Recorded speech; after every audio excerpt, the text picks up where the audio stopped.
Want to break down on some of the latest topics from college to the pros? We interview many individuals to share their knowledge about the news stories surrounding the teams and its players. This is Nothing But That Sports Talk.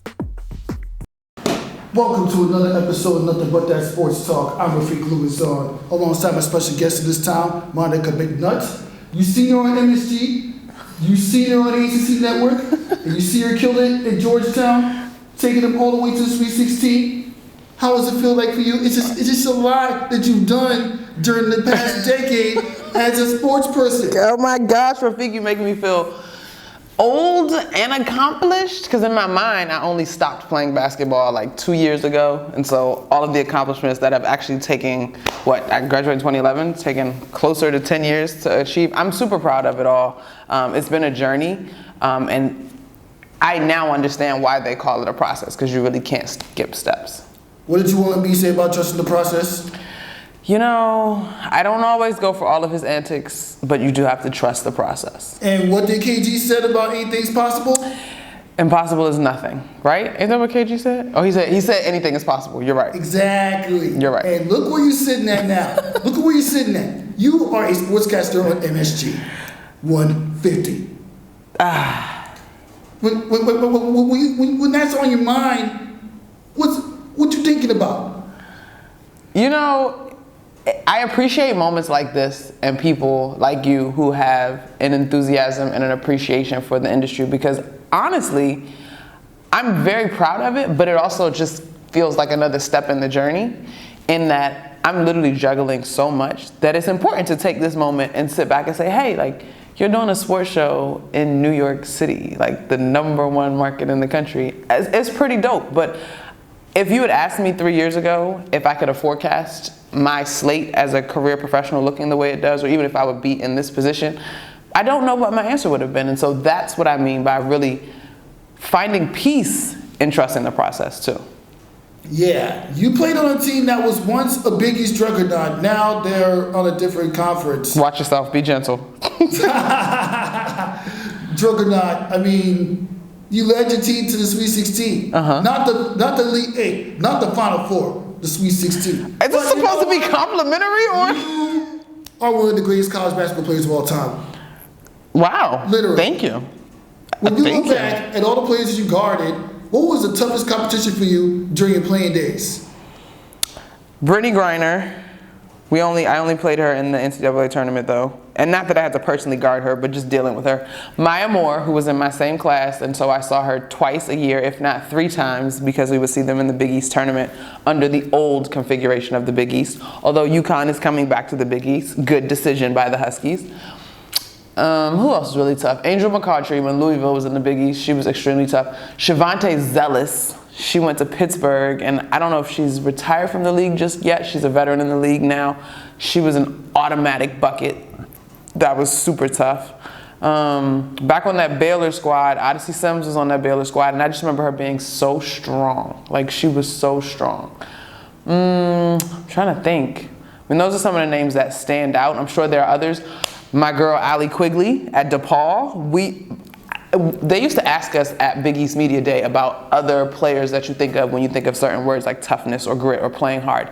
And Allie Quigley was always at the top of my list, because that kid just went hard. Like, she just went hard. And you see the fruits of her labor and what she's been able to do with the Chicago Sky. Yeah. Why don't we just take a look at what she's done for the Chicago Sky? Deladon has only taken 1 shot, has yet to score, but Allie Quigley can score. I would look for them too to throw in a zone. Right there that Coach Cooper was talking to them earlier about in shoot around where they can get those shots off. Quigley. Holmes got there, but too late.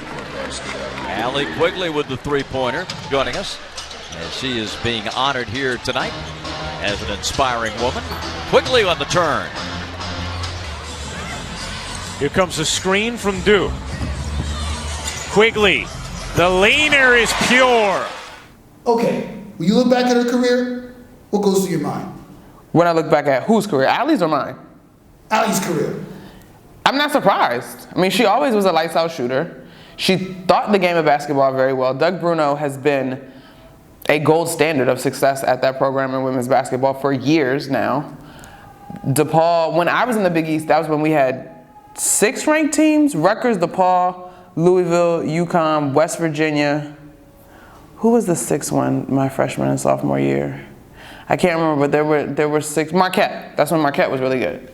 So I'm not surprised by Ali's success. Yeah, I know when you were playing from 07 to 2011, that was back when Georgetown were serious juggernauts.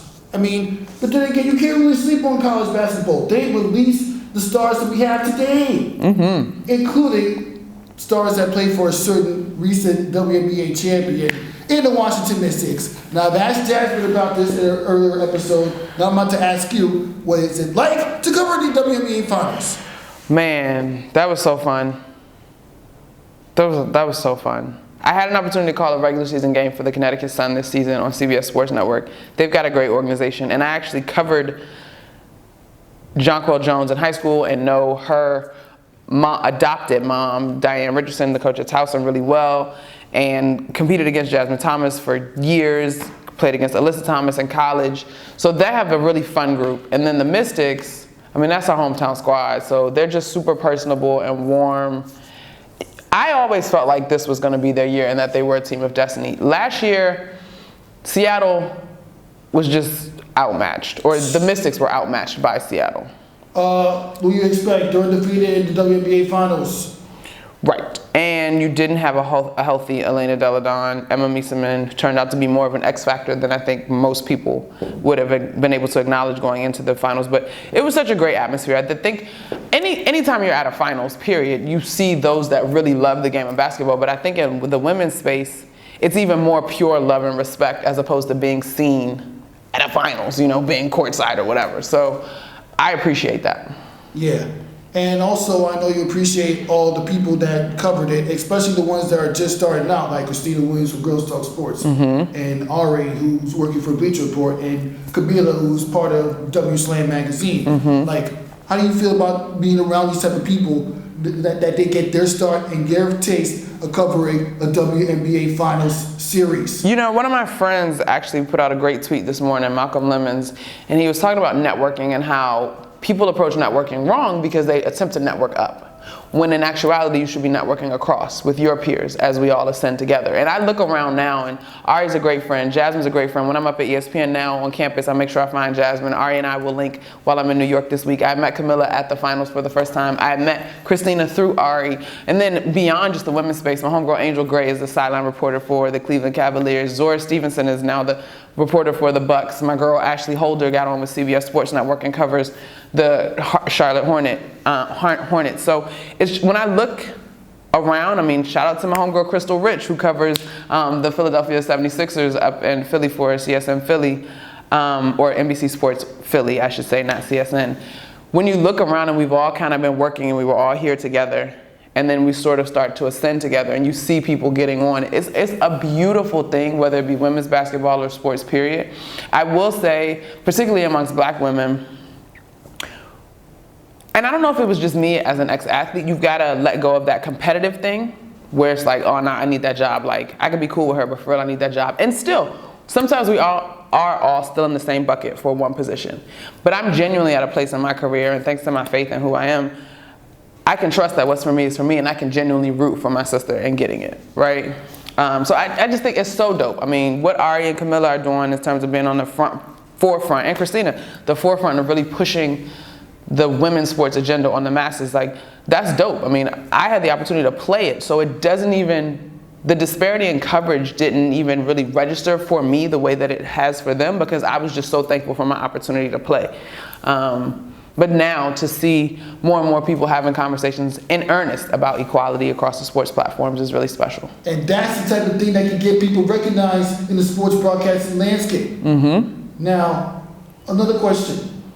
Why did you decide to get into sports broadcasting and basketball?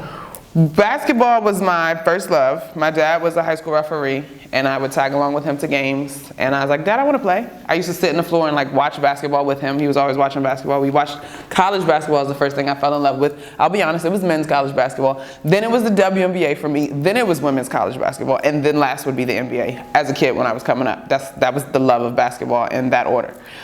And then so when I finished playing or was wrapping up, I knew I wanted to stay around the game because sports have been so powerful in my life and it meant so much to me. But I probably wasn't going to be a pro athlete. So the next best thing was to be in a space to cover it. That's what I'm talking about. When one door doesn't work out, there's always another door to walk into. And let's just say, I know you got to be covering the New York Knicks tonight against the Cleveland Cavaliers. And let me just show you how bad the Knicks are, especially in late game situations. Looking for help. Starts with Washington. Devontae! He did it! He did it! Devontae Graham! Guts of a cat burglar! Oh, Smart. Looking for Tatum. Gets it in. Tatum takes it. Makes it! Man, I don't even know what to say. They've had a late second loss to Boston. They've had a late second loss to Charlotte Hornets a few nights ago. What was going through your mind when you see that? So we all have room to grow. Jason Tatum hit a hell of a shot. Malik Monk, I'm sorry. I'm blanking on who hit the. Malik Monk hit a game winner a couple. At the Pistons, and then Devontae Graham hits the buzzer beater here against the Knicks. Jason Tatum hit a hell of a shot. Devontae Graham, slight indecision, wrong decision, whatever you want to call it, by Frank Ntilikina costs him that look. But if you look at it, Frank is still recovering on that shot. I would have liked to see Mitch step forward a little bit more, maybe hedge. They're growing. I mean, I think we would be naive to place this team in a realm that they're not yet ready to be. Is it aggravating to be that close and drop a game? For sure. But if it's going to happen, I'd rather it be happening in November, that we can build and grow on it come December, January, so on and so forth. So hopefully those mistakes don't have to continue to repeat themselves. Yeah, literally. Unless the Knicks want to try to take for the 2020 NBA draft and try to get this guy, Cole Anthony. I don't know. A true point guard would be interesting, but go ahead. Yeah, and let's see, James Wiseman. All those kids that are coming up are expected to be one of the top talents in college basketball this year. They did pick up RJ Barrett, who's number 3. What are your thoughts about RJ Barrett's game of the New York Knicks? I love RJ. I think RJ has a tremendous future in this league, bright future with this organization. So many people, not just RJ, but Mitch, the rest of the guys, whoever. I don't know why I just blanked on all my players' names. Mitch, Julius, the Morris twins, Zoe, all those guys, Bobby Portis, are better with a true point guard. Fizz is a better coach when he has a true point guard. So I have actually had conversations with Wally Zerbiak loosely, just tossing around the idea of RJ could be one of those point forward LeBron type players. And it's not his natural position, as Wally points out. And I think you do sort of take away from the brightness or the sharpness of him as a tool, so to speak, if you take him away from his natural position. I'd just like to see him get a good running mate, a good solid running mate. Yeah, and I know you had a lot of running mates during your sportscasting and basketball career.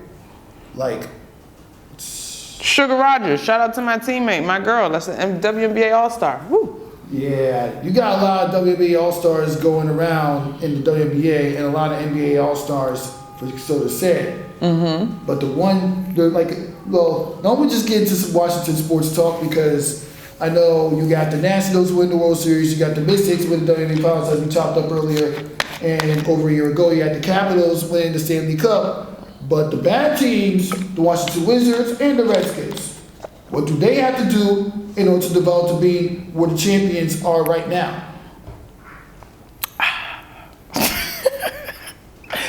You know, Rafique, that's a loaded question.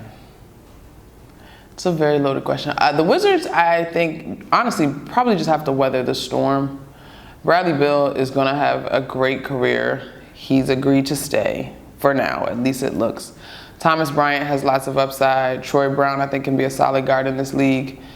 I have not seen the Wizards a ton this year because I've been really, really busy. But again, I think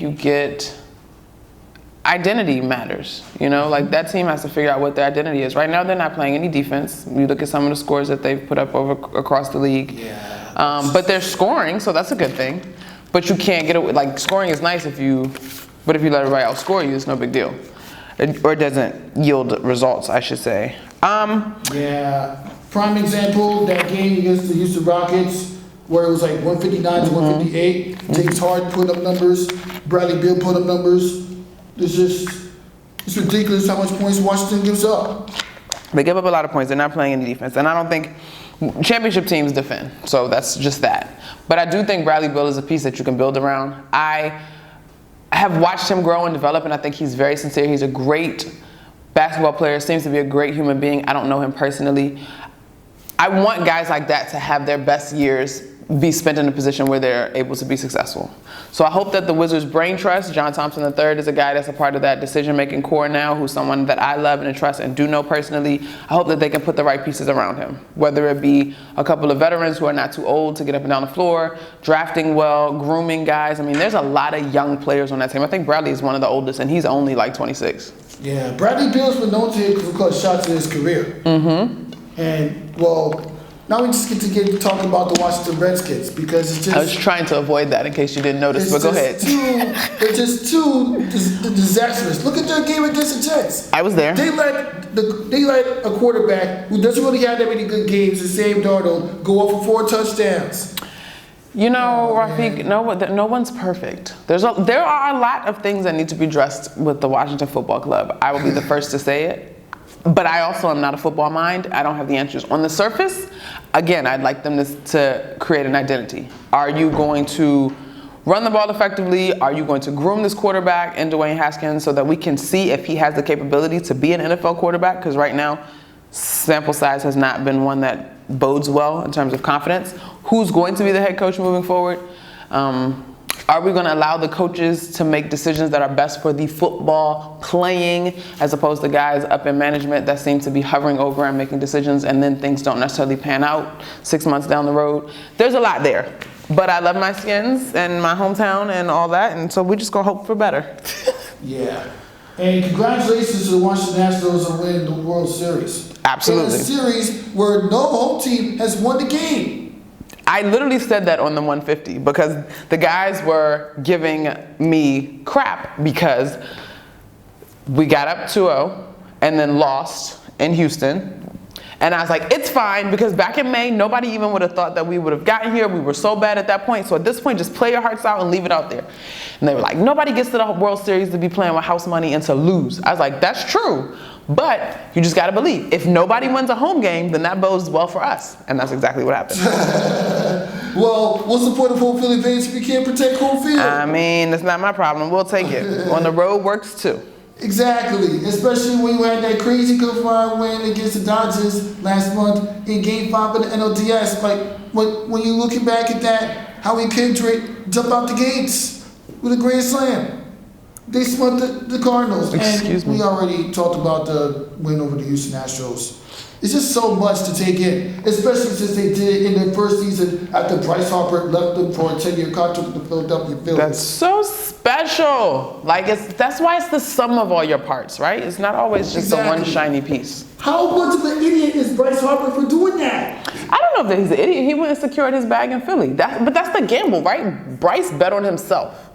And I don't know, and I can't tell you what the free agency moves were or the offseason acquisitions were for the Nationals specifically. But if Bryce stays, I don't know what that roster looks like. And Bryce didn't have a bad year. I'm not a baseball aficionado, so I'm not going to say that. He didn't have a bad year. He didn't have a bombastic year like we've seen in the past, but he didn't have a bad year. But that's just the ebbs and flow of sports. Timing is everything, as it is in life. Yeah. Sports is almost as unpredictable as life as a whole. And sadly, we're going to have to come to the end of this episode. But before I let you go, tell me a little bit about the podcast you put together. Oh, okay. So I do a podcast called Buckets, Boards, and Blocks. Mm-hmm. It's usually all hoops talk, not always. We had Nate Burleson on, who was a former NFL player, played with the Lions. He's from Seattle, though. But he had great stories of chopping it up and hooping with Gilbert Arenas back in the day when they were both young guys, and how much he actually loves basketball, even though he's an NFL player. This week we're going to be joined by Cal Pennant, who's a comedian in the area, does a bunch of stuff with Overtime. You might see the two of us getting it in on Hype School on Snapchat. It's just been a really great space to have conversations with folks that either grew up playing the game, cover the game now, love the game, just kind of sharing our thoughts. You know, that's why we love podcasts. It's a free space. Yeah, podcast is a free space, and also a way to get yourself in the door. And I'm going to get myself in the door and conclude this episode of Nothing But That Sports Talk. I'm Rafique Louison, alongside the co-host of MSG 150. You can catch her at MSG 150 in the middle of the Knicks games and after the Knicks games. And the same results goes for the Rangers and the Islanders and the Devils. Don't forget to watch those teams too. But yeah, that's just basically it. Thank you for coming by the show, Monica. Thank you. And I know you're going to be continuing putting in work on the podcast and on MSG and everything you do with your life in the broadcasting world. I appreciate it. Gotta keep it going. And to all the broadcasters and sports athletes out there, get your head in the game.